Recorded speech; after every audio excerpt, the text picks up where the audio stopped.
You might have thought that they stayed in high school, but you're wrong. They grew up and started to gravitate toward the corporate world. They're in your offices. They creep in the crevices of your book club, waiting for that perfect opportunity to say one comment to make you feel like you're back in high school getting made fun of because you fell and now your butt cheeks are out and your glasses fell off. But many people are saying that a lot of the mean girls, a lot of the bullies always gravitate to Pilates. First, this Pilates girl said that if you are too fat, you shouldn't be in Pilates class at all. You're 200 pounds, you shouldn't be in a Pilates class. So fat girls, you're out. I don't know what you're gonna do for some low impact fitness, but you're gone. And you know what? Poor people, another Pilates girl is saying you can't do it either. Too poor. Where's the accessibility? Babe, there is no accessibility. This is Bottega. Okay. And the ChatGPT apology from that Pilates instructor is not winning people over to get them back into her class. You said what you said. I'll stick to my free at-home Pilates with Move by Nicole. Hello and welcome back to my second channel where I'm unscripted, unchained by the shackles of a script where I can talk about whatever I want. Unless I'm putting this on my main channel and I'm forgetting to put it on my second channel. Woo woo in the comment section if I did that again. And today I'm talking about what many people are calling the Pilates Bully, but she calls herself Pilates by Raven. So from what I'm understanding, Pilates by Raven was extremely well liked, and she got her popularity because she was on the most romantic and successful dating reality show, Love is Blind, where people go to find love and not get more popular on the internet. One of the things that she's known for is that she got bored when a guy was telling her a story when she was supposed to be getting to know him, so she just started doing Pilates. I don't know if I told you, when my mom met my dad, she was engaged. We were going to all sorts of different spots that my mom used to hit up when she lived there. We went to this bar and there's her doing it. a live band with a singer. Mom was just being silent.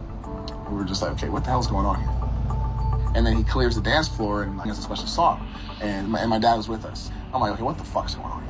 What is going on here? Pilates. You know, it's very on brand for her. That's her whole thing. Anyway, that guy was too boring and she ended up with someone called SK. My notes is saying Sekiru. I know I'm saying that wrong. Star. Dick in the hips, come get in my car. So you know what? That was my very first impression of him. Find him a little weird, but what reality star isn't? That's probably why they're on reality television. Raven didn't find him weird because she really wanted to be with him, but they did not get married on the wedding day, but they did stay together and she wanted to make sure everybody knew that that was her man. We are not engaged anymore, but we are definitely dating. That's my man, that's my boyfriend, my man, my man, my man. I don't know if the couple started drifting away because SK Sekiru is African and the family kind of freaked her out a little bit with all of her African wife duties. Excited to be a Yoruba Nigerian wife? Yes. This face makes me think that she's not. One piece of advice that I learned before we got married: make sure you always have food in the house. And this face also makes me think that she's not that excited. I think the biggest requirement that turned Raven off from her future Nigerian family members was this. you really have to humble yourself. Yeah, as you will soon see, Raven is not that humble and she just never did humble herself. At least according to her future husband. I guess she didn't humble herself enough because her man cheated on her. But the biggest twist with this whole SK Love is Blind cheating on Raven thing was that her African man cheated on her with a white girl. Multiple women came out, but this woman came out with actual receipts, dates, times, everything. And her whole story was that his story is that him and Raven had, you know, an agreement that she had to do all these African future wife duties while he got to have the black wife or future wife and an extra girl on the side in private, except he took pictures with her. You know, some of these people, like, cheaters always crack me up. It's the fact that he's so comfortable taking pictures. Like, if I was cheating, I would be like anxious all the, like, how are these people not anxious that someone took a picture with them and they're kissing and they just feel just fine? I will never understand that. So that made a lot of people really seem to like Raven. You know, she was a victim of a cheating man. You watched it together. Yeah, Do you remember who spoke first? probably me, because he does that thing where he's got to go ghost for a little bit and get the lies together. Right before she released this, they were talking and she said, I want to meet with you XYZ, and he wouldn't meet with her. And then I guess she ghosted, posted it, texted him back and was like, I'll take it down if you give me 300K. So she tried to extort him. Yeah. Have you ever spoken with her directly? No, I've never spoken to this girl. I've never seen her. She's never reached out to me, but her best friends actually called me one night. But that all changed recently, a few days ago after Raven decided to open up her phone, set it up, and give her hot take about Pilates. So let's have a watch with that. This is gonna be an extremely hot take for my Pilates girls. I've seen a lot of commentary surrounding Pilates and proximity to whiteness, as well as disrupting the Pilates space in order to create more diversity and inclusivity. As someone whose entire purpose of my business, my brand goals is about providing accessible and affordable Pilates to a diverse demographic of women. Okay, I'm still agreeing with everything here. I do think there is the stigma with Pilates is that it's for rich, white, skinny women. I think I grew up with people saying, like my friends, like I was in athletics and everything, and my friends would always kind of say like, oh, like white people work out. And they would always say like Pilates and yoga is for white people. You know, and all of us black girls did track, basketball, not me. I didn't do basketball. I have no coordination. But it just seemed like the black girls or like the ethnic girls would do like the hard sports, to the point where I remember there was this little white girl in track who she was so fast. She was so good. Form was great, but I was like, what? White people don't, what? Brooke, I remember you. She was like hitting records. Anyway, so yeah, I'm still agreeing with this. That is what I started all of this on, so let's talk about it. What are some words that you think about when you think of like a really nice designer brand? I'm not buying it because I hate designer brands. It's such a waste of money to me. I think of legacy, think about craftsmanship. I know a lot of the products are probably like handmade. Are they? Because I remember that guy who exposed a lot of like the top brands, purses and things like that, and he was like, they're made in a factory, they're made out of the same shit that you find at Ross, which is why I shop at Ross, but just different labels, and then way more expensive. Check them over and over again to make sure the quality is there, okay?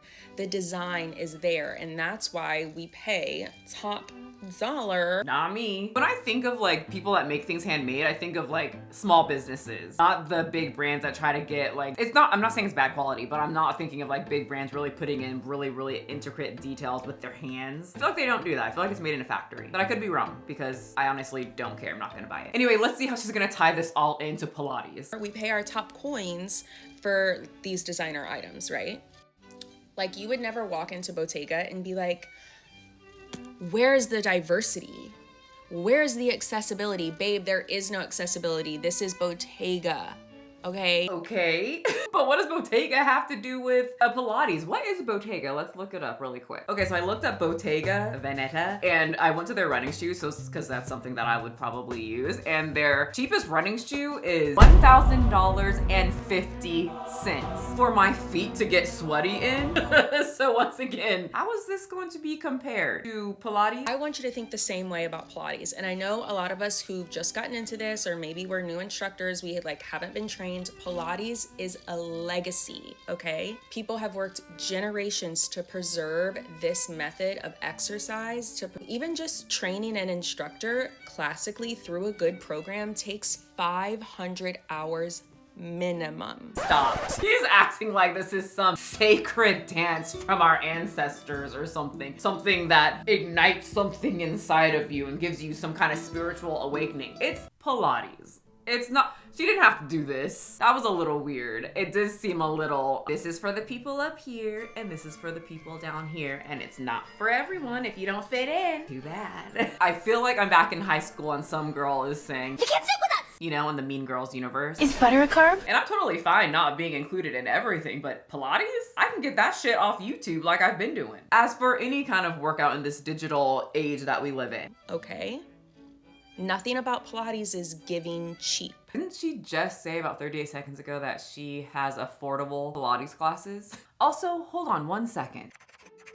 Yeah, okay. Her website says classes for everybody. Whether you're rolling out of bed in your PJs or serving looks in your latest gym, we got you. Why are you trying to make it seem like it's an exclusive club for the rich? Also, a 14-day subscription is $39 per month, and the whole yearly subscription or membership to her online program is $479 a year. That's a little different than $1,000 sneakers that I'm going to have to change in a couple months. You know, just saying. Not the cheapest thing, but it's not, what was the designer you said? Bottega Veneta prices. Anyway, we didn't finish the video yet. I might be talking out of my butt cheeks and I want to see how she ties this all in together. That's why things like Legree and solid core are more successful, right? They took away a little bit of the craftsmanship of the reformer and turned it into a megaformer. Now hire a little bit less experience in training out of instructors. That's okay, because now more people can do it, all right? Okay. And just to be clear, I am all for the accessibility of Pilates. Okay, not to be nitpicky, but this is YouTube. I did notice that she did look away when she said that. But I do want some of the Pilates newbies to think a little bit more critically before we come on here talking about, oh, okay. I wish she elaborated a little bit more on what she meant about people coming on here talking about Pilates not being accessible and like for white people, I guess, like not inclusive. I am a little bit confused about that because literally Pilates can be done by most people. It's very low impact. It's not for a certain demographic. Your skin color can't stop you. And not as long as you have, you know, at least one arm and one leg and a head. I think you need that. And an internet connection. You can find some Pilates workouts for free. Honestly, I think you can find amputated Pilates workouts. Yes! Her name's Kaz Rosa. I'll link it below. See? YouTube has everything. Anyway, I wish you went a little bit deeper instead of just saying she wants people who are new to think critically about Pilates being more accessible and it's actually not for everybody. But I do want some of the Pilates newbies to think a little bit more critically. I don't want to like misinterpret her words. I'm sure she went over that in her apology that nobody took well at all. Just carry your Pilates equipment to Bottega and start instructing their clientele. The internet is forever. A legacy, you might say. Ooh, that was kind of a good one. She brought it back to her own words. Anyway, that first Bottega Veneta Pilates is not for everyone. It does not need to be all inclusive or whatever the fuck. Got deleted and a apology got uploaded. Let's see what's going on here that nobody took well. But first, this video is sponsored by me and my small snack business, Yibs. We don't have $1,000 shoes, but we do have chocolate and birthday cake protein donuts available. Click the link below if you're interested. Thank you guys for the support. I want to address what I said in my previous video. Start by saying classism, elitism, or anything adding to the larger conversation of like exclusion in wellness or fitness is unacceptable. Hindsight is always 20/20, and I see how my words contributed to that narrative. And even though that wasn't my intention, I know that intention doesn't erase impact. But my mission has always been to share my passion for Pilates and wellness with as many people as possible, specifically women. Oh, it was just my bingo card if she was going to pinpoint women or not. Proceed. Like, I care about women. Got another one. I'm feeling lucky today. If she says that, you know, I still care about men, but mostly women, I'm gonna go play the lottery. And everyone else too. But I really care about supporting women. A few minutes later. Maybe I have a Bottega shoe in my closet now. Maybe I don't. If I made you feel like Pilates wasn't for you, I have literally failed at my entire mission and let y'all down. Honestly, being a Black instructor in this space is what motivates me to consistently perfect my craft, to make the best possible product that I can, and to try to get the Pilates word out there with as little barriers as possible. This is a little weird for me. I don't know if you're feeling it's a little weird because it doesn't connect with the first video. Like the first video did give off like mean girl vibes. Like it's not for everybody. I'm not here to serve everybody. And it's really not accessible to everyone. Deal with it. This one is more, it is for everyone. I want to work on my craft for you so that everyone can do Pilates and stretch their feet up to the skies in unison, no matter what color, black, brown, purple, orange. It doesn't matter. All feet can go to the sky. That's what it feels like. It's like completely different than the first one. However, creating accessibility is about more than content. Okay. It's also about culture, words, nuance, actions, and I missed the mark. I think she's saying all the right things that you're supposed to say in a TikTok apology, even though there wasn't any apology yet. She just said, if I made you feel like you were excluded, I missed the mark. Technically not an apology. Just kind of, sorry you felt that way, didn't mean to do that. But so she's saying all the right things, but also it doesn't seem genuine. I have to agree with the comments saying it doesn't seem very genuine. It seems like she is writing this thing where she thinks that it will get people off her back and she can get back, on her mat, do her Pilates, right? That's what it kind of feels like. This is definitely not a woe is me video. I didn't get that vibe at all. Definitely not. I agree with that one. She didn't take out a ukulele. I have always been collaborative, open to feedback. I want to have a conversation. Like, I'm an Aries. I love to shoot the shit. Aries? Is this something that you would do? I'm not into like horoscope things, but it always cracks me up when someone goes through something on TikTok and then they always bring up their horoscope, which is on my bingo card. One more and I get a bingo. I want to be better So I can get money. and really I just want better for this wellness space in general. So I can continue to get money because I'm kind of freaking out because a lot of people are getting me flack, which means it's going to affect my money. Nothing wrong with wanting to make money. I just don't think it's this heartfelt. Like the first thing that she said, the first video that I ever have seen of her didn't give off, I care about everyone being included in this Pilates space. And from some of the discourse that I'm seeing on here about my video, I really think that this could be the start of a positive and needle-moving conversation that hopefully can forge a new standard. Raven, Pilates is not for everyone. Also Raven, I'm sorry if y'all thought I made it seem like Pilates wasn't for everyone. Yeah, see, that's what I'm saying. It made her seem like it is an exclusive thing. And then following up with this, it's just a little disconnected for me. I really believe we as women, as people of color, can create something better than what has existed before. And that was really the heart of my message. What? That was the heart of you? What did you guys get from the first little TikTok? I got the heart of her message was that Pilates isn't for everyone and it's basically Bottega and it's a $1,000 running shoe, which I'm gonna guess that most of us can afford $1,000 running shoes, which means Pilates is very exclusive.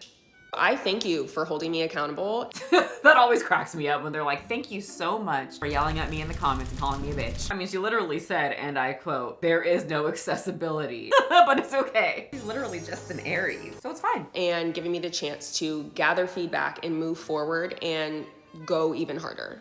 Let me reintroduce myself. My name's Raven. I teach Pilates and I provide free and affordable studio quality workouts. And I create brand new workouts every single week and I put them on YouTube for free. I'm also the founder of a Pilates community of women who work out from home. And it's so fun. Well, it sounds like a blast. Not her like promoting herself. And about it being apology, she still didn't say sorry. She was just kind of like, I didn't mean it that way. Oopsie. To be fair, apologizing doesn't make it any better for you. Let's be real. People would not accept an I'm sorry anyway. I just thought it was funny that people were like, this is an apology. It's not yet. We have about 30 seconds left. Let's see if she fills it in. Or is she gonna promote her Pilates class more? My workouts are approachable for many levels and welcoming for everyone. And everything is free or well under $50.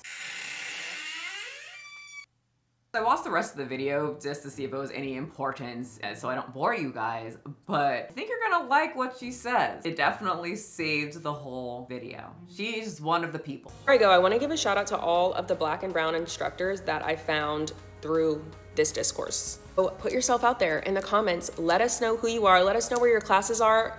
Let us know how we can support you and create even more community. First tip, don't bring your index finger and your thumb together and tell people Pilates is like Bottega. I would love to continue this conversation, especially with other instructors of color, to keep making a change. So please, make yourself known, tag yourself, and I'll see everyone else on the mat.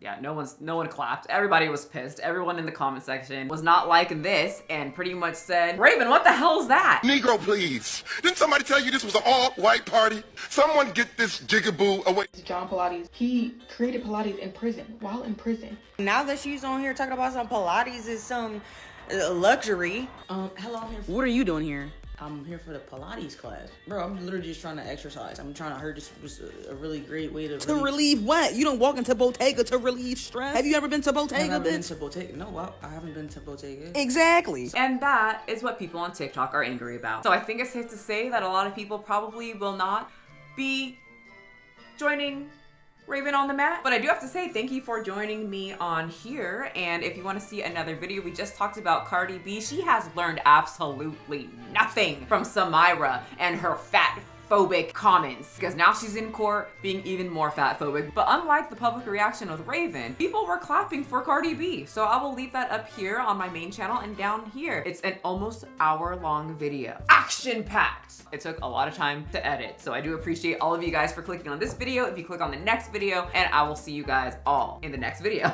How many times can I say video? You guys gotta cross out your bingo card. Also, cross out if I'm gonna give you a kiss on the forehead, because you know what's coming. Get over here.